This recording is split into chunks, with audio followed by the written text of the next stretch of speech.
we are at the end of the chapter. Let's set the final concept. One is ED range and its category. ED range का मतलब ED की value कहाँ से कहाँ तक होगी. तो ED की वैल्यू मिनिमम हो सकती है 0, मैक्सिमम हो सकती है positive.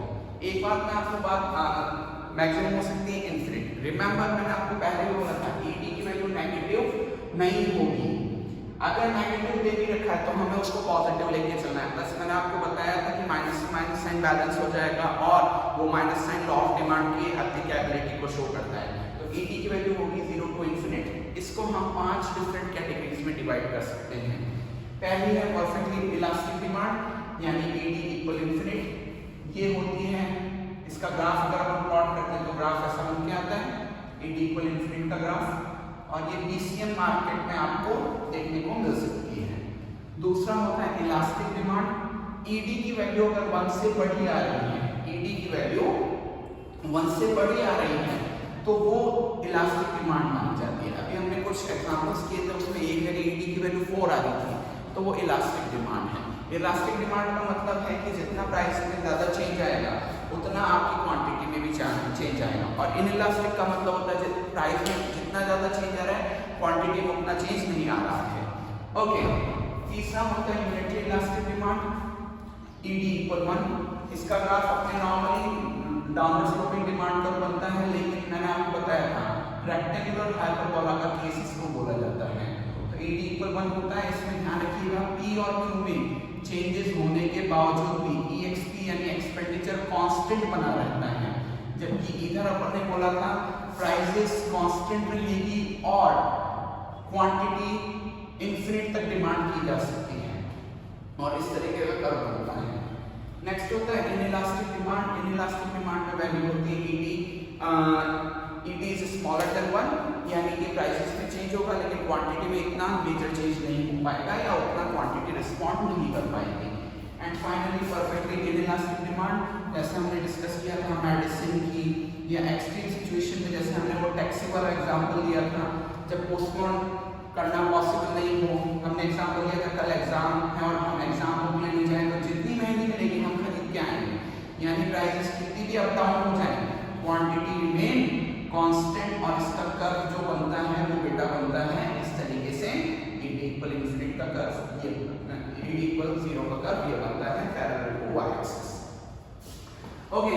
In the final topic हम कुछ पॉइंट्स डिस्कस करेंगे जो इलास्टिसिटी को इंपैक्ट करते हैं. सबसे पहला है नेचर ऑफ कमोडिटी.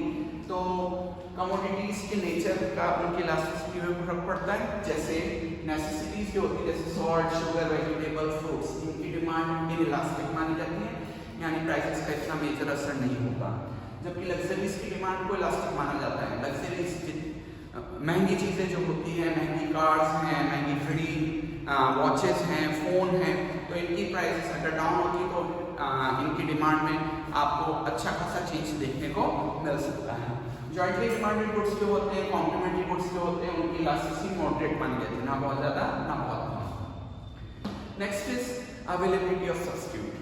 अगर किसी पर्टिकुलर चीज के मार्केट में सब्स्टिट्यूट अवेलेबल हैं तो उसकी इलास्टिसिटी उतनी ज्यादा होगी और जितनी ज्यादा इलास्टिसिटी होगी इसका मतलब उसकी डिमांड इलास्टिक मानी जाएगी. लेकिन अगर उसके सब्स्टिट्यूट्स मार्केट में अवेलेबल नहीं है तो ED लो होगी यानी इनइलास्टिक डिमांड होगी.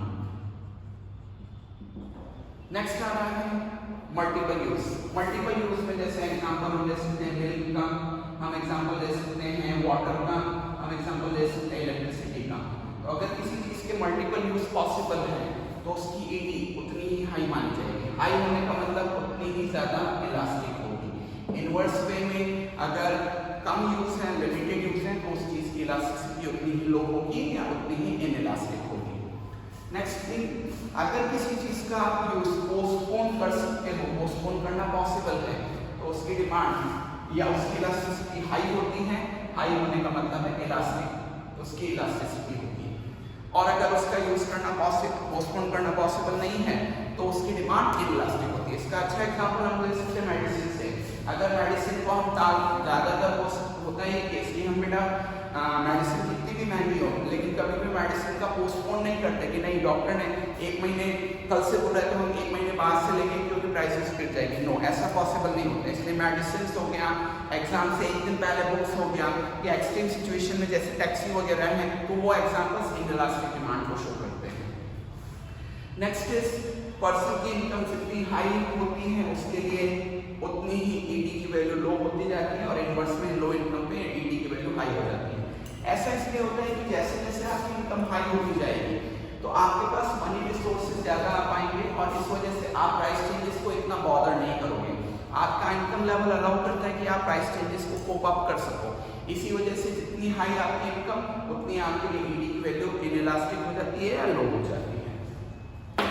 नेक्स्ट इज किसी चीज़ की आपको हैबिट हो जाए, जैसे सिगरेट, लिकर, टोबैको, इनके अगर आप हैबिचुअल हो जाओगे तो फिर भले वो प्रोडक्ट कितना भी महंगा बिके या किसी भी प्राइस पे बिके, आप उसको छोड़ नहीं पाओगे due to your habit.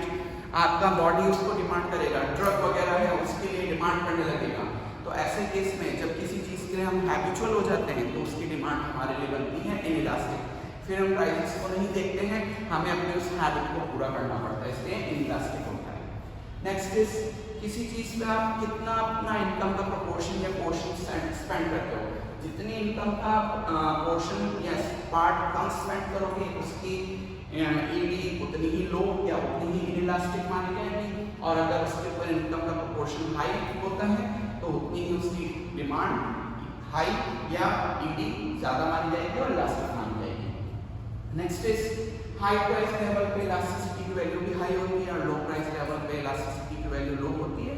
And finally time period, जितना आपके पास टाइम पीरियड अवेलेबल है, जैसे मान लीजिए मेडिसिन के अंदर हम जब भी कहते हैं कि डॉक्टर हमें कहता है कि आज से ये मेडिसिन शुरू करो, तो हम ये नहीं कहते कि डॉक्टर साहब 15 दिन बाद से मेडिसिन शुरू करेंगे।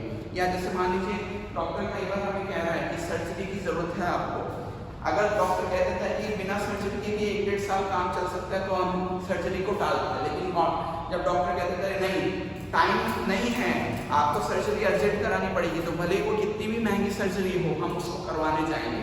यानी कम टाइम पीरियड होगा तो इलास्टिसिटी उतनी ही कम बनेगी, यानी इनइलास्टिक होगा।